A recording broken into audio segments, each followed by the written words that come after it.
All jobs have their downsides, but there's one in particular that will stick with you long after your workday is over. Keep watching as we take a look inside the life of a death row executioner.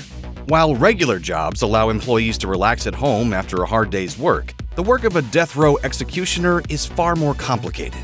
Sure, the job is done as soon as the criminal is declared dead, but some executioners keep the burden of taking the life of a person long after the deed is finished. They are expected to execute a healthy individual and carry on with their usual activities. According to a New York Times article, many executioners focus on their day-to-day routine in order to cope with their task of taking lives. Having a scheduled execution is never a good day for them, but it can be much worse, as executioner Kenneth Dean said. As a prison officer who also did the job of an executioner, Dean said that the worst experience he had was when an inmate who was scheduled to be executed refused to go out of his cell.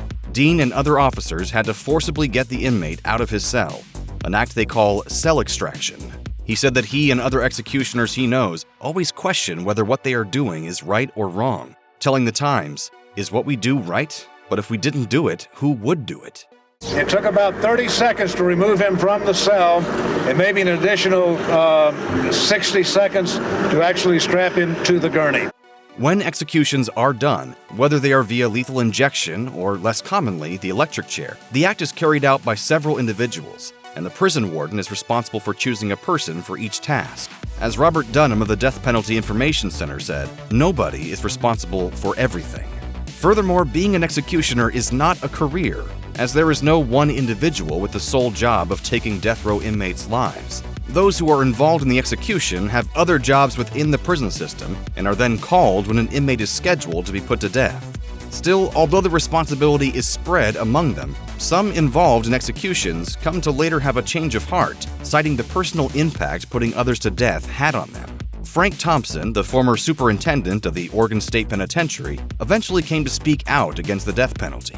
He said that he began to feel while doing his work that it was wrong, and he questioned whether it actually makes the community safer. And capital punishment fails.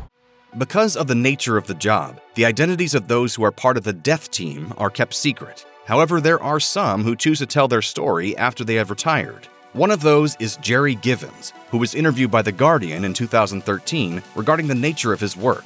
Givens revealed that the execution team trains for the worst that could happen on execution day in case the inmate resists. While most executions are carried out without incident, there are instances where an inmate can get rough with the officers. They are also responsible for testing equipment and making sure everything goes smoothly. Jerry Givens served as an executioner in Virginia from 1982 to 1999. During that time, he carried out 62 executions, and it wasn't an easy job for him.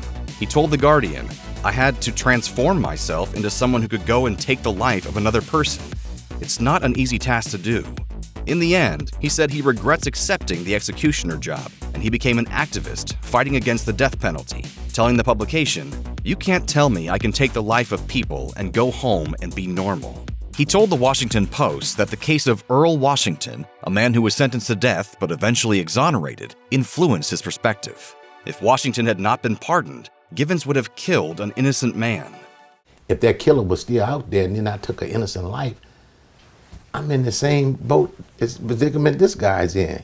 According to Think Progress, those involved in the execution process are likely to suffer from post-traumatic stress disorder and experience nightmares and flashbacks. According to statistics cited by Think Progress, 31% of prison staff involved in executions report having symptoms. Those of us who have lived through an execution know just what the death penalty does to those who must perform it. In the last decade, several states have abolished the death penalty and replaced it with life imprisonment without parole. Presently, 27 states still authorize executions. Check out one of our newest videos right here. Plus, even more grunge videos about interesting stuff are coming soon. Subscribe to our YouTube channel and hit the bell so you don't miss a single one.